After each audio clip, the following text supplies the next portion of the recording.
નમસ્તે વિદ્યાર્થી મિત્રો. ધોરણ 9 ચેપ્ટર 14 નૈસર્ગિક સ્ત્રોતો. તો વિદ્યાર્થી મિત્રો, આજે આપણે આ ચેપ્ટરની અંદર કઈ કઈ વસ્તુ શીખવાના છીએ તેની હાઇલાઇટ જોઈ લઈએ. પૃથ્વી પર સ્ત્રોતો કયા કયા આવેલા છે? જીવનનો શ્વાસ હવા. આ 14.1 નંબરનો ટૉપિક રહેશે. તમારી ચોપડીમાં જેમ છે એ જ પ્રમાણે ચોપડીની અંદર પેજ નંબર 189 ખોલશો. 14.2 પાણી એક અદ્ભુત પ્રવાહી. 14.3 ભૂમિમાં ખનિજની પ્રચુરતા. 14.4 જૈવ ભૂ રાસાયણિક ચક્રો અને 14.5 ઓઝોન સ્તર. ઓકે, તો પહેલું જે છે તે જોઈએ કે પૃથ્વી પર આ સ્ત્રોતો કયા કયા આવેલા છે.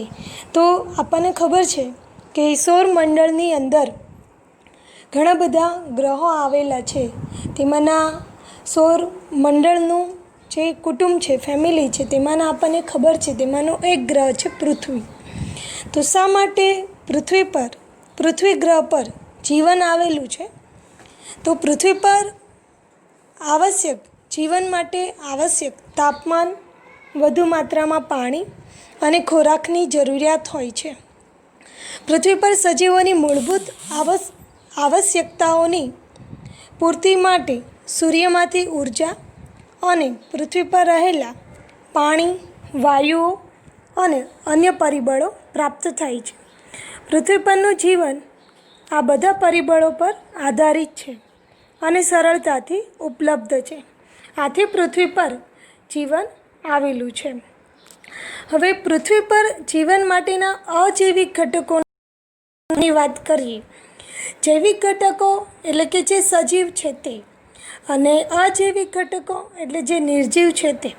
તો પૃથ્વી પર જીવન માટે આવશ્યક અજૈવિક ઘટકોની વાત કરીએ. હવા, જળ એટલે કે પાણી અને ભૂમિ. તો અજૈવ ઘટકો વડે રચાતા આવરણની વાત કરીએ તો વાતાવરણ, જેમ તમે ધોરણ 5-6ની અંદર શીખીને આવ્યા કે વાતાવરણ એટલે શું, તો ત્યારે આપણે જોતા હતા કે આપણી પાસે, આપણી આસપાસ આવેલા આવરણને શું કહેવામાં આવે છે? વાતાવરણ. તો અજૈવ ઘટકોની અંદર વાતાવરણ, જલાવરણ અને મૃદાવરણ આવેલા છે. એમાં વાતાવરણ કોને કહે છે? તો સમગ્ર પૃથ્વીને કામળા કે ચાદરની જેમ ઢાંકતા વાયુ કે હવાના આવરણને વાતાવરણ કહે છે. જલાવરણની વાત કરીએ તો પૃથ્વીનો 75% ભાગ પાણીનો બનેલો છે. તેમાં ભૂગર્ભીય જળનો પણ સમાવેશ થાય છે. આ સમગ્રને જલાવરણ કહે છે. આપણને ખબર છે કે પૃથ્વી પર 75% પાણી અને 25%માં શું આવેલું છે? જીવન આવેલું છે. એટલે કે માનવ વસવાટ જે છે તેની અંદર છે. બાકીનું જે ખડકો છે, ખીણો છે, પહાડો છે, તે બધા જ તે 25%ની અંદર આવેલા છે. મૃદાવરણ તો પૃથ્વીનું સૌથી ઉપરનું સ્તર કે જે ખડકો અને ભૂમિ વડે રચાયેલું છે તેને મૃદાવરણ કહે છે. હવે વાતાવરણ, જલાવરણ અને મૃદાવરણ વિશે જોયું આપણે. તો હવે ત્યારબાદ જોવાનું છે જીવાવરણ. જીવ પ્લસ આવરણ. જીવાવરણનો મતલબ છે જીવ પ્લસ આવરણ. જીવાવરણ, તો જીવાવરણ એટલે શું અને જીવાવરણની અંદર કયા કયા જૈવિક ઘટક અને અજૈવિક ઘટકોનો સમાવેશ થાય છે એ જોઈએ. તો જીવાવરણ જીવનને આશ્રય અથવા તો આધાર આપતા પૃથ્વીના ગાઢ આવરણો વાતાવરણ, મૃદાવરણ અને જલાવરણ એકબીજામાં ભળી જઈને જીવનની સંભાવના શક્ય બનાવે છે. તેને જીવાવરણ કહે છે. જીવંત ઘટકો ત્યાં જ જોવા મળે છે કે જ્યાં ત્રણેય આવરણો આવેલા હોય છે. જીવાવરણમાં જૈવિક ઘટકો તરીકે સજીવોની વાત કરીએ. જુઓ, જૈવિક ઘટકો આવ્યું, તમને અહીંયા સમજાઈ જશે જૈવિક ઘટકો એટલે શું અને અજૈવિક ઘટકો બંને અહીંયા આવે છે. જૈવિક ઘટકો એટલે વનસ્પતિઓ, પ્રાણીઓ અને સૂક્ષ્મજીવો. અને અજૈવિક ઘટકો તરીકે હવા, પાણી અને ભૂમિનો સમાવેશ થાય છે. હવે આપણે વાત કરીએ કે શા માટે પૃથ્વી પર જીવન શક્ય છે. શુક્ર તેમજ મંગળ જેવા ગ્રહો પર જીવન શક્ય કેમ નથી? તો પૃથ્વી પર જીવન છે કારણ કે પૃથ્વીની ફરતે ચાદરની જેમ ઢાંકતી હવાનું આવરણ આવેલું છે. હવામાં સજીવ જીવનના નિભાવ માટે નાઇટ્રોજન, ઓક્સિજન અને કાર્બન ડાયોક્સાઇડ આવેલા છે. જેમાં ઓક્સિજનનું પ્રમાણ જે છે તે 21% છે, કાર્બન ડાયોક્સાઇડ 0.03% છે. આ બંને ક્વેશ્ચનો તમને MCQની અંદર પૂછાઈ શકાય કે પૃથ્વી પર ઓક્સિજનનું પ્રમાણ કેટલું છે, કાર્બન ડાયોક્સાઇડનું પ્રમાણ કેટલું છે. પૃથ્વી પર હવાના ઘટકો પૃથ્વી પરના જીવનમાં પરિણમે છે. આ પૃથ્વીની વાત કરી. હવે આપણે વાત કરીએ અન્ય ગ્રહોની. તો શુક્ર તેમજ મંગળ જેવા ગ્રહો પર વાતાવરણનો મુખ્ય ઘટક કાર્બન ડાયોક્સાઇડ 95 થી 97% છે. સજીવ જીવન માટે શ્વસનમાં જરૂરી ઓક્સિજન પ્રાપ્ત ન હોવાથી ત્યાં જીવન શક્ય નથી. ચંદ્રની પણ વાત કરીએ કે ચંદ્ર પર પણ જીવન શક્ય નથી કારણ કે ચંદ્ર પર વાતાવરણ નથી. તેથી તાપમાન -190 ડિગ્રી સેલ્સિયસથી 110 ડિગ્રી સેલ્સિયસની વચ્ચે રહેલું હોય છે. માટે ત્યાં વાતાવરણ શક્ય નથી. અને હવે જોઈએ CO2 મુક્ત કરતી બે ક્રિયાઓ કે કાર્બન ડાયોક્સાઇડ મુક્ત કઈ રીતે થાય છે અને વાતાવરણમાં કાર્બન ડાયોક્સાઇડ ખૂબ ઓછા પ્રમાણમાં હોવા માટેના કયા કયા કારણો છે. તો CO2 મુક્ત કરતી ક્રિયાઓની વાત કરીએ તો સુકોષ કેન્દ્રી કોષો. આગળનું ચેપ્ટર 5 જે છે તેની અંદર આપણે જોયું સુકોષ કેન્દ્રી સજીવો અને આદિકોષ કેન્દ્રી સજીવો. સુકોષ કેન્દ્રી સજીવોની વાત કરીએ એટલે કે યુકેરિયોટિક. તો તમે તેમાં જોયું કે જે સજીવનું કોષ કેન્દ્ર જે છે તે પૂર્ણપણે વિકસિત છે. અને આદિકોષ કેન્દ્રી એટલે કે પ્રોકેરિયોટિક કે જેમાં પ્રાથમિક કક્ષાનો એટલે કે કોષ કેન્દ્રનો અભાવ છે અને છે તો પણ ન્યુક્લિયો પ્રોટીન પુંજ સ્વરૂપે આવેલું હોય છે. આગળના ચેપ્ટરની અંદર આપણે આવી ગયેલું છે. તો સુકોષ કેન્દ્રી કોષો અને ઘણા આદિકોષ કેન્દ્રી કોષોની ક્રિયાશીલતા માટે ઉર્જા મેળવવા ગ્લુકોઝનું ઓક્સિજનની હાજરીમાં મન દહન કરાય છે. તેને કોષીય શ્વસન કહે છે કારણ કે આ ક્રિયા ક્યાં થાય છે? કોષોની અંદર. હવે તમને ખ્યાલ આવી ગયો હશે. તમે આગળનું ચેપ્ટર 5 જે છે સજીવનો પાયાનો એકમ તેની અંદર જોયું કે કોષ કઈ કઈ રીતે બનેલો છે, શેનો બનેલો છે. તો આ ક્રિયાની અંદર CO2 મુક્ત થાય છે.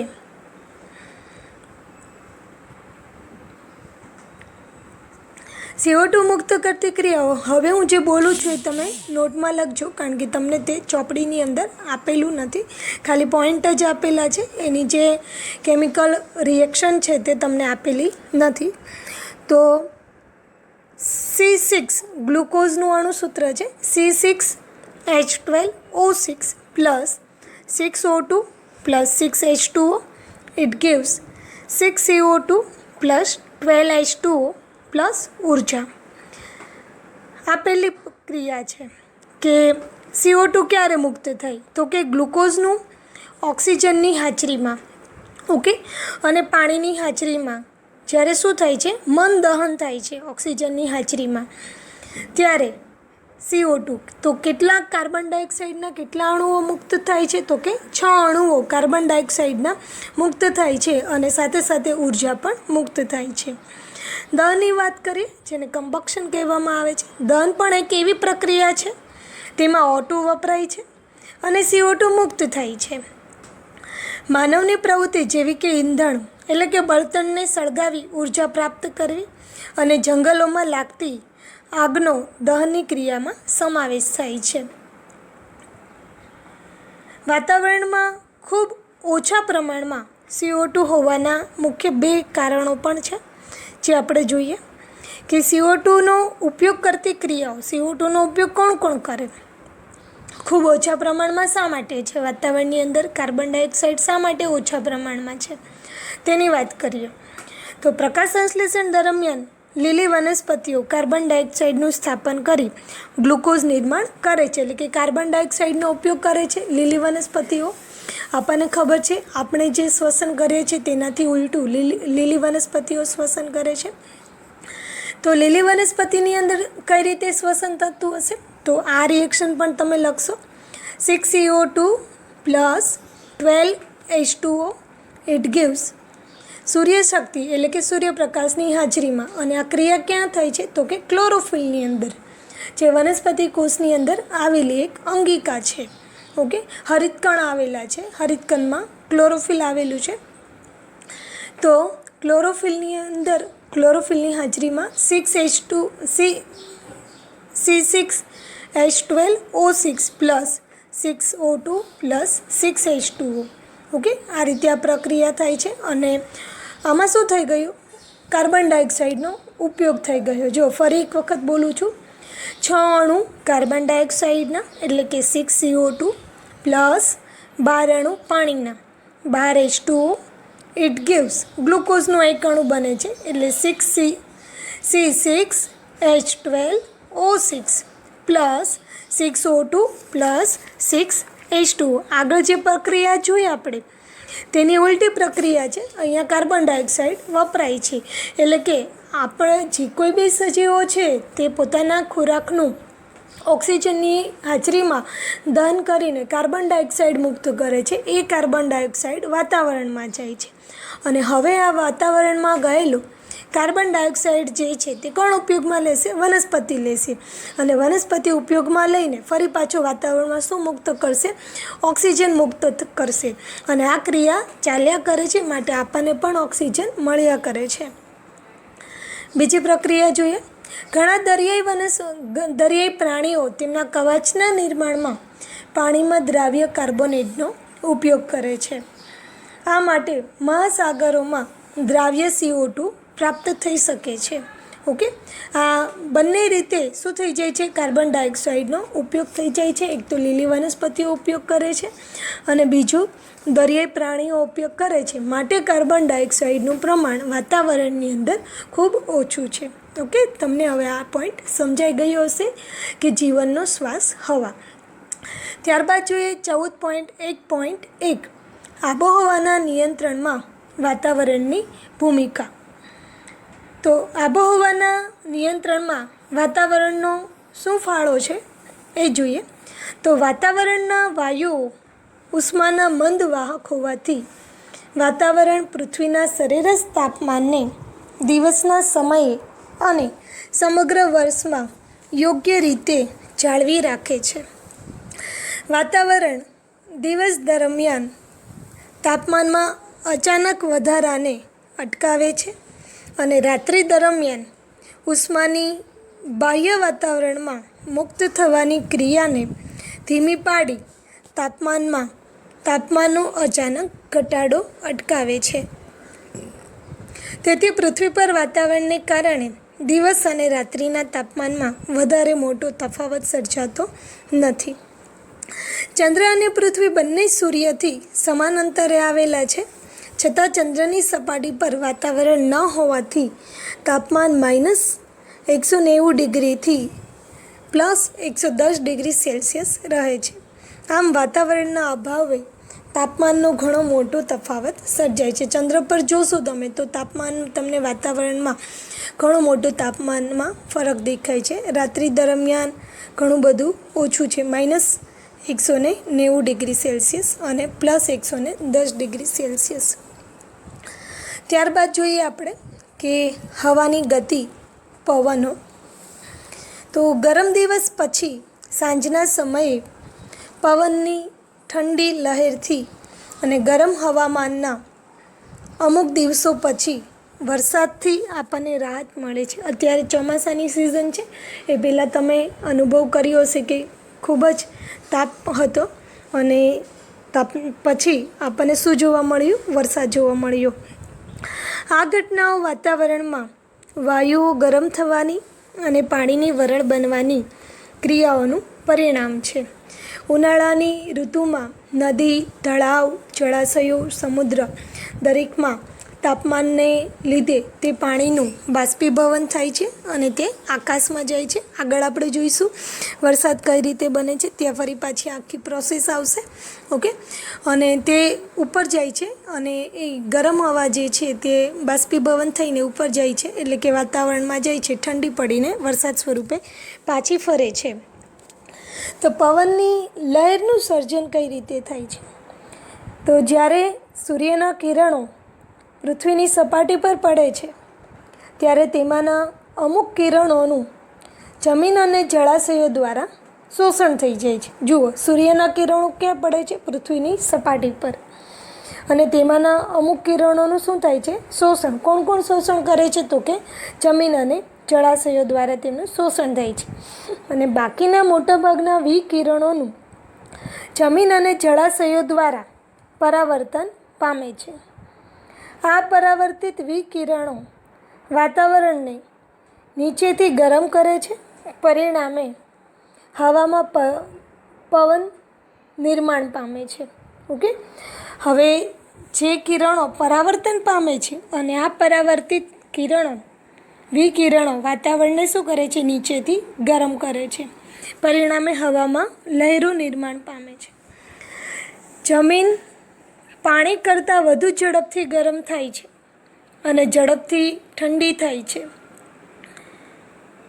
ઓકે, જમીન જે છે તે પાણી કરતાં વધુ ઝડપથી ગરમ પણ થઈ છે અને ઠંડી પણ પડી જાય છે.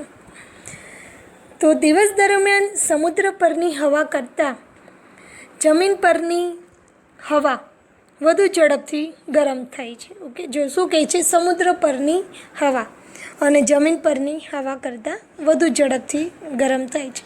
આ ગરમ હવા ઉપરની તરફ ઉઠે છે.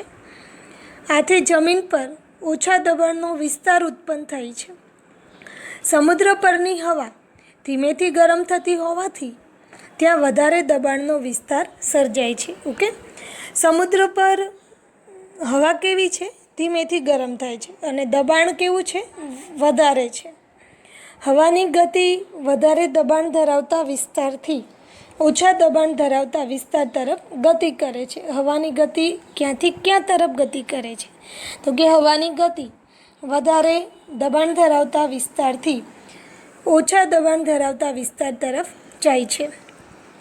દિવસ દરમિયાન આ રીતે સર્જાતી દરિયાઈ પવનની દિશા સમુદ્રથી જમીન તરફ હોય છે. હવે તમને ખ્યાલ આવ્યો હશે કે હવા જે છે તે કઈ રીતે ક્યાંથી ક્યાં ગતિ કરે છે. તો જમીનના પવનની વાત કરીએ તો રાતે જમીન તેમજ સમુદ્ર બંને કેવા હોય છે? શીતળ હોય છે.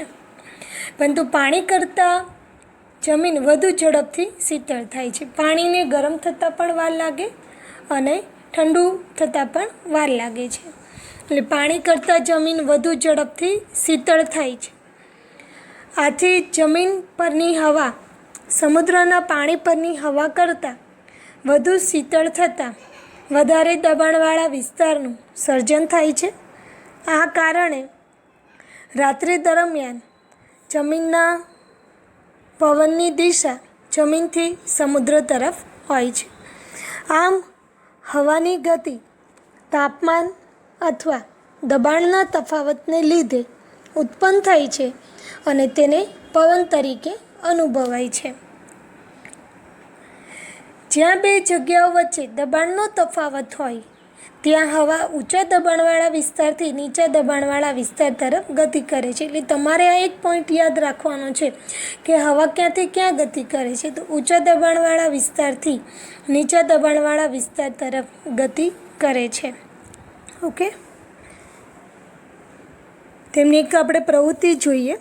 તો એક મીણબત્તીને પહોળા મોઢાવાળી શીશીમાં કે તમે બીકરમાં લો, એક અગરબત્તીને સળગાવો અને તે જ રીતે શીશીના મોઢાની નજીક લઈ આવો.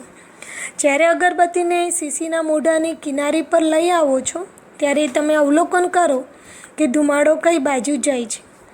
તો તમે જોશો તો ધુમાડો પ્રથમ મીણબત્તી તરફ જાય છે અને પછી ઉપર તરફ જશે. જ્યારે અગરબત્તીને મીણબત્તીની થોડીક ઉપર રાખતા ધુમાડો કઈ તરફ જાય છે? તો ધુમાડો સીધો ઉપરની તરફ જાય છે. ત્યારબાદ જોશો કે બીજા ભાગોમાં જ્યારે અગરબત્તીને રાખો છો ત્યારે ધુમાડો કઈ તરફ જાય છે? તો ધુમાડો પ્રથમ મીણબત્તી તરફ જાય છે અને પછી ઉપર તરફ જાય છે. તો આ પ્રવૃત્તિ દ્વારા તમે સમજી શકશો કે હવા ક્યાંથી કયા વિસ્તાર તરફ ગતિ કરે છે. હવે આપણે જોઈએ વરસાદ કઈ રીતે પડે છે. તો એ આપણે આગળ પણ જોતા આવ્યા છીએ. અહીંયા પણ જોઈ લઈએ કે પૃથ્વી પરના જળ સ્ત્રોતોમાં દિવસના સમયે પાણીનો ભાગ ગરમ થાય છે અને ખૂબ વધારે માત્રામાં પાણીની બાષ્પ બને છે. આ બાષ્પ હવામાં વહે છે. પાણીની બાષ્પ કેટલીક માત્રામાં વિવિધ પ્રકારની જૈવિક ક્રિયાઓના કારણે વાતાવરણમાં જાય છે. પાણીની બાષ્પ કેટલીક માત્રામાં વિવિધ પ્રકારની જૈવિક ક્રિયાઓના કારણે ક્યાં જાય છે? વાતાવરણમાં જાય છે. સૂર્ય ઉષ્માથી હવા પણ ગરમ થાય છે. આ ગરમ હવા પાણીની બાષ્પને લઈને ક્યાં જાય છે? ઉપરની તરફ. આપણે જોઈશું કે પાણીની બાષ્પ છે તે હંમેશા કઈ તરફ ગતિ કરે છે? હવા તરફ ગતિ કરે છે. જેમ જેમ હવા ઉપર તરફ ઉઠે છે તેમ તેમ તેનું વિસ્તરણ થતાં તે ઠંડી પડે છે. ઠંડી હવામાં રહેલી પાણીની બાષ્પ નાના બિંદુઓમાં ફેરવાય છે. હવામાં તરતા ધૂળના રજકણો અને અન્ય દ્રવ્યો પાણીના નાના બિંદુઓને તેમની ફરતે એકત્રિત કરે છે. મોટા પ્રમાણમાં પાણીના નાના બિંદુઓ એકત્રિત થતાં વાદળો બંધાય છે. પાણીના નાના બિંદુઓની સંઘનનની પ્રક્રિયાથી, સંઘનન એટલે શું? તો કે ભેગું થવું, અને વિઘનન એટલે કે છૂટું થવું. સંઘનન અને વિઘનન બે પ્રક્રિયાઓ છે જે રાસાયણિક પ્રક્રિયાઓમાં પણ આવે છે, અહીંયા પણ આવે છે. સંઘનનની પ્રક્રિયાથી પાણીના બિંદુઓ કદમાં વધે છે. પાણીના બિંદુઓનું વજન વધવાથી તે જમીન પર વરસાદ સ્વરૂપે પડે છે. ક્યારેક હવાનું તાપમાન ખૂબ જ ઓછું થઈ જાય છે ત્યારે હિમવર્ષા કે કરાના સ્વરૂપે વરસાદ પડે છે, પૃથ્વી પર પડે છે. ઓકે, તો આ જોયું વરસાદ કઈ રીતે પડે છે. ત્યારબાદ જોઈએ કે આપણે આ બધી હવાની વાત કરી. ઓકે, કે હવાની દિશા કઈ તરફ હોય, એટલે કે પવનની ગતિ કઈ તરફ હોય છે, વાદળો કઈ રીતે સર્જાય છે. હવે આપણે મેઇન જે જોઈએ છીએ અને અત્યારનો જે કરંટ ટોપિક જે છે તે છે હવાનું પ્રદૂષણ. તો કે હવાનું પ્રદૂષણ એટલે શું? વાયુનું પ્રદૂષણ એટલે શું? તો હવાનું પ્રદૂષણ કેવી રીતે થાય છે? ઓકે, તેની વાત કરીએ આપણે. તો હવામાં હાનિકારક પદાર્થોના ઉમેરાવાથી તેની ગુણવત્તામાં થતા ઘટાડાને હવાનું પ્રદૂષણ કહે છે. હવાનું પ્રદૂષણ કોલસો અને પેટ્રોલિયમ પદાર્થો જેવા અશ્મિ બળતણના દહનથી થાય છે. હવાનું પ્રદૂષણ પૃથ્વીની અંદર રહેલા પૃથ્વીની અશ્મિ બળતણો અને પેટ્રોલિયમ પદાર્થો જે છે તેના દહનથી થાય છે. અશ્મિ બળતણની અંદર બધું જ આવી જશે. અશ્મિ બળતણ જે છે તેમની અંદર પેટ્રોલ, ડીઝલ, નેફ્થા, ઊંજણ તેલ, બળતણ તેલ, આ બધા જ શું છે વિઘટન, અશ્મિ બળતણનું વિઘટન કરવામાં આવે તો તેમાંથી મળતા બધા જ પદાર્થો છે. અશ્મિ બળતણના દહન સાથે તેમાં ઓછી માત્રામાં રહેલા નાઇટ્રોજન અને સલ્ફરના દહનથી નાઇટ્રોજન અને સલ્ફરના ઓક્સાઇડ ઉત્પન્ન થઈ હવામાં ભળે છે. અશ્મિ બળતણના દહન દ્વારા સળગ્યા વગરના કાર્બન કણ કે પદાર્થ નિલંબિત કણો સ્વરૂપે હવામાં ઉમેરાય છે. આ પ્રદૂષણો હવામાં ઉમેરાતા હવાની ગુણવત્તા ઘટે છે. હવે હવાના પ્રદૂષણની હાનિકારક અસરો કઈ હાનિકારક અસરો છે? હવામાં ઉમેરાતા નાઇટ્રોજન અને સલ્ફરના ઓક્સાઇડ હવા શ્વાસમાં લેવા નુકસાનકારક છે. પ્રદૂષિત હવામાં શ્વાસ લેવાથી કેન્સર, હૃદયરોગ, એલર્જી જેવા રોગો થવાની સંભાવના વધે છે. હવામાં રહેલા સલ્ફર અને નાઇટ્રોજનના ઓક્સાઇડ વરસાદના પાણી સાથે ભળી જઈને એસિડ વર્ષા કરે છે. તેનાથી ત્વચા પર, ભૂમિ અને પાણીમાં વસતા સજીવો પર હાનિકારક અસર થાય છે. હાઇડ્રોકાર્બન પ્રદૂષકો નિલંબિત કણો સ્વરૂપે વધારે માત્રામાં હોય છે ત્યારે વાતાવરણને ધૂંધળું બનાવે છે. નિલંબિત કણો વધુ માત્રામાં હોય હાઇડ્રોકાર્બન પ્રદૂષકો જ્યારે વાતાવરણની અંદર ભળે છે ત્યારે.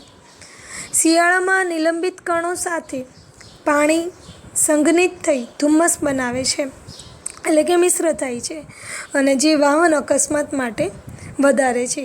એટલે વાતાવરણની અંદર આપણને દરેકને ધુમ્મસ ગમે છે, ધુમ્મસને જોઈએ છે, પણ ધુમ્મસ જે છે તે શેની નિશાની છે? તો કે પ્રદૂષણની નિશાની છે.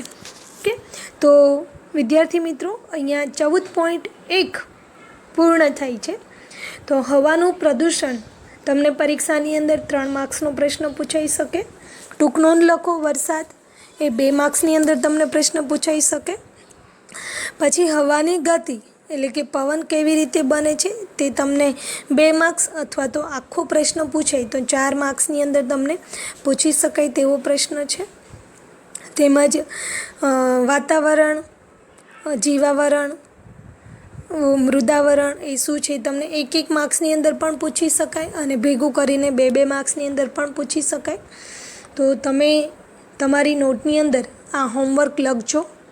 ઓકે, અને આમાં કંઈ ન સમજાયું હોય તો તમે કોમેન્ટમાં લખીને તમને જે કંઈ બી પ્રશ્ન ન ખબર પડી હોય એ તમે પૂછી શકશો. આ તમારું 14મા ચેપ્ટરનું 14.1 પૂરું થાય છે. હવે પછીના વિડીયોની અંદર આપણે જોઈશું 14.2 પાણી એક અદ્ભુત પ્રવાહી.